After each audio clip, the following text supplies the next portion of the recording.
আমি আর বোন ভাবছি কিছু চিপস টিপস খাবো, তারপরে মা বলছে যে না ওগুলো কিছু খেতে হবে না, থাম তোদেরকে একটা মজার জিনিস বানিয়ে খাওয়াচ্ছি।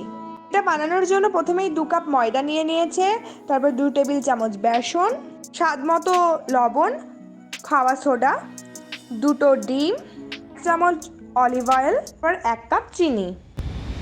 মা ময়দাটা মাখিয়ে নিয়েছে জল দিয়ে, তোমরা চাইলে এটা মিল্ক দিয়েও মাখাতে পারো, তাহলে স্বাদটা বেশি ভালো আসবে। তারপর রুটির মতো বেলে নিতে হবে, তারপর নিজের ইচ্ছে মতো শেপ দিয়েছি এখানে।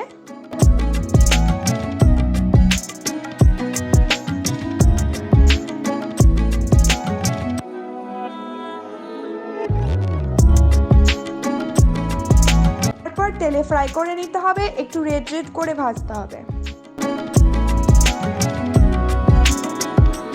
তারপর আমাদের রেডি ডিমের খাস্তা বা নিমকি যাই বলো, ভালো খেতে। আর এটা স্টোর করেও রাখা যায়, হোমমেড স্ন্যাক্স। তো ডেফিনেটলি তোমরা সকলে ট্রাই করো, আশা করি সকলের খুব ভালো লাগবে।